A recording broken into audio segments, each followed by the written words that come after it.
And we're back at it again with another video about communism on my channel, Not a Historian. My name is Isaiah, and this is a part of the Communism Mega Series. Last we left off, Lenin and his communist Bolsheviks had just defeated the anti-communist whites during the Russian Civil War and established the Soviet Union.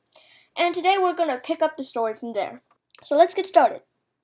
So last time I mentioned that we cannot talk about communism without including the Soviet Union. Well, we can't talk about the Soviet Union without including Stalin. So today we're going to dive into the life and actions of this interesting figure who was as brutal as he was glorious.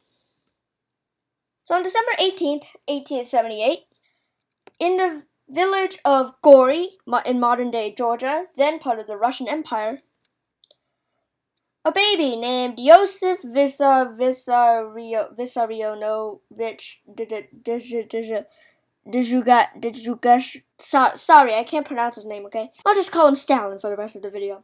So Stalin was born on December 18th, 1878 in the little town of Gori, Georgia. Throughout his childhood, he had several accidents and illnesses, including a serious case of smallpox and an injury that twisted his left arm. And for this, all the other kids in the village teased him and laughed at him. And this is when Stalin decided to become a great man to show them who's boss.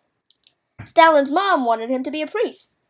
So when he was done with his primary schooling, Stalin enrolled in a seminary. And there he befriended certain people who just so happened to be communists and exposed them to the teachings of Marx and Engels. And for reasons people aren't sure about, Stalin dropped out of the seminary. And in 1902, he joined the Communist Party.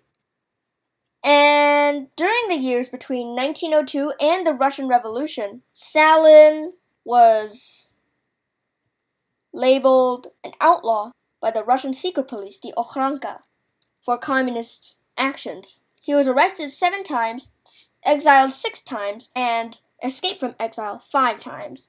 And it was also here that he took on the name Stalin, which means man of steel.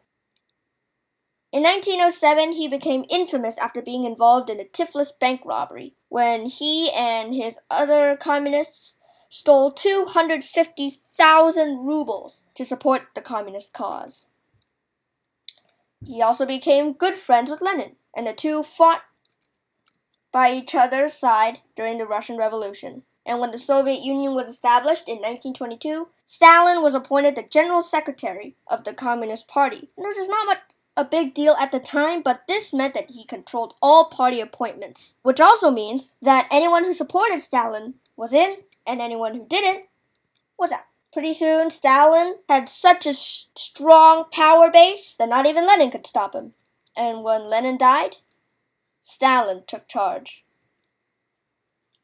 Now, one thing Stalin is most famous for, right, are his prison camps, the Gulags.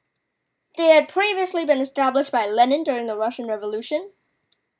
However, Stalin reinforced the system and reinvigorated it, establishing prison camps all over Russia.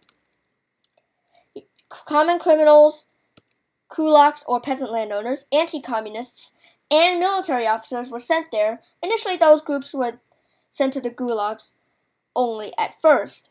However, the criminals expanded to include doctors, writers, intellects, students, artists, and scientists. They were all sent to the gulags and sentenced to hard labor.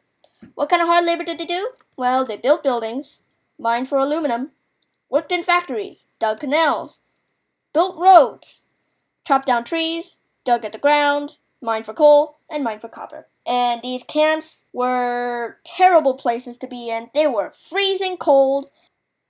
It was overcrowded. The areas were unsanitary. Violence was very common. So was theft. People died of exhaustion. Guards physically assaulted prisoners and also executed them very often. Stalin also revolutionized Soviet agriculture. He felt that the Bolshevik agrarian policy of giving every peasant a small plot of land to farm was very inefficient. Because if you had all these peasants giving, bundles of wheat, to the government, at the same time, it's gonna get messy. So, he set up collective farms all over the Soviet Union by consolidating local plots of land into big state-owned plots of land. And the peasants didn't really like this, especially the kulaks, who were the peasant landowners. So in response, Stalin starved them. The kulaks didn't like that, so Stalin sent them to the gulags. And the kulaks didn't like that, so Stalin killed a lot of kulaks. And this was meant to instill fear among the Soviet population, a message that Stalin was trying to distribute among the people, that he was boss, nobody was going to mess with him, and if they were, take a look at this dead kulak here. And this made peasant rebellions less likely. There was also something called the machine tractor station, which held all the equipment that the peasants needed to farm the collective farms. The peasants had to pay a tax to the machine tractor station in return for the equipment that they need to farm the land. And many peasants just didn't have the money. They couldn't afford to pay the machine tractor station every time they had to use the equipment. A combination of all these factors drove food production down by 10%, not what Stalin had anticipated. And he also caused a massive famine, especially in the Ukraine, which was known as the breadbasket of the Soviet Union. He intentionally and unintentionally starved many people all over the Soviet Union.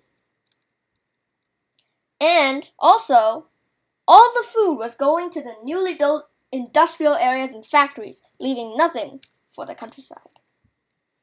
And speaking of industrial areas and factories, Stalin was most famous for the industrialization of the Soviet Union. Previously, the Soviet Union had been an economic backwater. Everyone else had industrialized while the Soviet Union hadn't. And remember Karl Marx? Nowhere in the Communist Manifesto did he and Friedrich Engels say that communist countries need to be built on agriculture. Nowhere. And so many people took this as we need industrialization right now, including Stalin. He also needed industrialization for a more practical reason, because the Soviet Union was an economic backwater. The Soviet Union hadn't industrialized yet, while everyone else had. So he needed to catch up in order to compete with everyone else. So he set up industries all over the Soviet Union by upgrading cities to production status. And many people were drawn to work here due to the promise of a steady wage and potential training. Many women came to work here as well. And Stalin, he imposed super high, impossible quotas because he really needed those products and goods. He needed that industrialization. And this drove up production by 50%. However, since Stalin was focusing mainly on quantity rather than quality, the goods he produced were of lower quality. Many of the workers were peasants who had no education, and thus they had no idea how to work these hunks of metal that were supposed to make wooden toys. And this made industry more inefficient. This combined with low wages and the fact that the state and the industries were gobbling up all the resources and leaving very little for the workers made the cities a very hard place to live and work in. However, these workers had an unbreakable spirit. They were totally devoted to the state and they kept working no matter what, in the name of Joseph Stalin. And one final point that I want to make here is the Great Purge of 1936 to 1938. This is when Stalin killed and imprisoned a third of the Soviet Communist Party. This is one of his worst moments. So right after he took power, Bolsheviks were already questioning his authority. And he couldn't have that. He needed to remain in power to impose the reforms that he planned for the country. He also thought that a purge would improve the Soviet Communist Party by getting rid of all the unqualified people who were not devoted to the state. And a political party purged of all of its unqualified members would mean a stronger and more unified political party. And also Stalin saw the threat of Nazi Germany and imperialist Japan, and he needed a strong country and a strong population in order to counter these threats. And for him, it meant a purge, purging all the people who were not up to the requirements that needed for socialism to happen. So the Great Purge kicked off in 1936 with the death of Sergei Kirov, a prominent Bolshevik, probably ordered by Stalin, we don't know for sure. And soon, anti-Stalinists, government officials, and army officers were brought in, charged with treason, and punished. And Stalin spread a propaganda message that, oh, there were political dissenters here, anti-Stalinists, we must imprison and or kill them all to save the motherland. Yeah, let's go! And that's exactly what they did. They killed and or imprisoned the anti-Stalinists and government officials and army officers that Stalin felt were threats.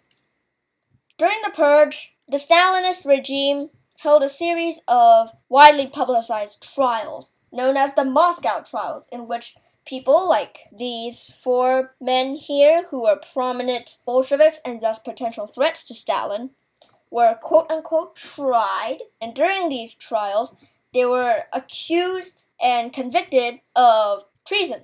And many historians now believe that these confessions were forced out of the defendants. And one by one, they were all killed. At the height of the purge, the Soviet secret police at the NKVD was arresting anyone that they thought wasn't up to the challenge of socialism, and anyone they thought was a traitor to Stalin, which basically meant that the entire population was unsafe. Even the slightest slip of the tongue would grant you a sentence at the Gulags. And even the families of those convicted were punished too. Sounds a little familiar. In all, over 1 million Soviet citizens were killed or imprisoned during the Great Purge.